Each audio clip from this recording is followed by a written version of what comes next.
Sveiki,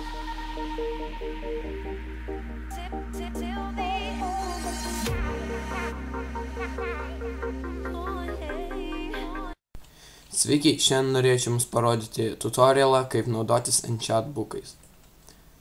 Taigi, paėm paprastą knygą, įdedame į Enchat stalą, va. Turime uženchatintą knygą. Įsidedame į Anvil. Įsidedame iš pradžių, pavyzdžiui, armorus. Įdedame knygą ir turime uženchatintą chestplate'ą. Tai kainuos 6 levelius, pavyzdžiui, užsienchatinam. Ir štai mes turim. Enchatintis galima tik vieną kartą, jeigu, pavyzdžiui, padarai,